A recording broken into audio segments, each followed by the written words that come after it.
জীবনে সফল হওয়ার অনেক পথ আছে, তাই বলে আপনি যদি খারাপ পথ বেছে নিয়ে হারাম পন্থা অবলম্বন করে যদি জীবনে সফল হয়ে বলেন যে আমি তো কষ্ট করে এই পর্যন্ত আইছি, আমি আমার মেধা শক্তি দিয়ে এই পর্যন্ত আইছি, সেটা কি ঠিক হবে?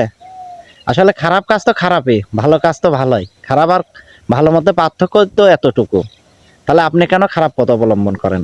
আর কেন মুখে জোর করে বলেন যে আমি তো কষ্ট করে এই পর্যন্ত আইছি? আসলে এটা তো আদৌ ঠিক না। খারাপ আর ভালোর মধ্যে পার্থক্য আল্লাহ করে দিচ্ছেন। অতএব খারাপ কাজ করেও তর্ক করবেন না। প্রাপ্তি আর প্রত্যাশার মাঝে পার্থক্য হলো দুঃখ। যখনই আপনার প্রত্যাশা বেশি হবে, তখনই আপনার জীবনে দুঃখটাও বেশি হবে। আর যখনই আপনি নিজে থেকে প্রত্যাশা কমিয়ে আনবেন, দেখবেন ঠিক সেই সময় আপনার দুঃখটা অনেক কমে গেছে।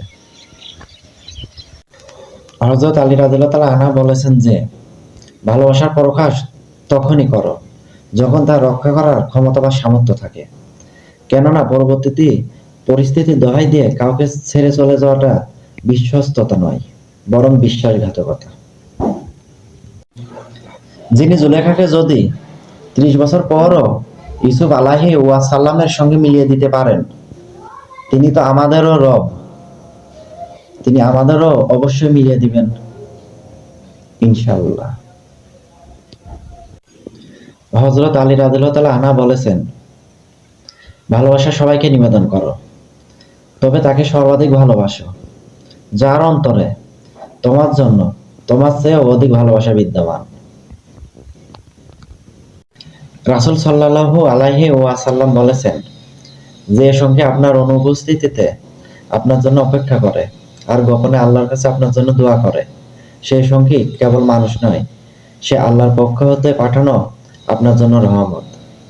আলহামদুলিল্লাহ। হযরত আলী রাদিয়াল্লাহু তাআলা আনহু বলেছেন যে ভালোবাসা এমন এক মানুষের সাথে করো যে তোমাকে এমনভাবে দেখবে যেন পৃথিবীতে তার কাছে তুমি সর্বশেষ মানুষ।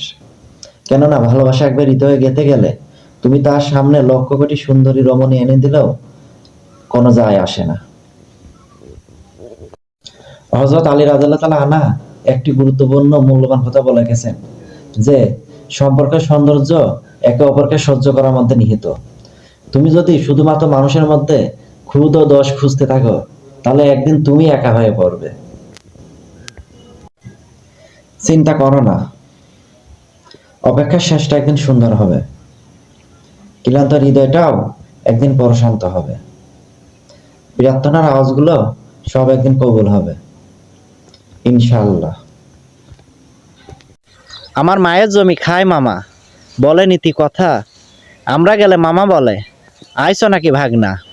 আমার মায়ে জানে আমার মামার মতিগতি ভ্রম, বনের জমি দিবে সে ফাঁকি, এটাই তার মতিভ ভরম।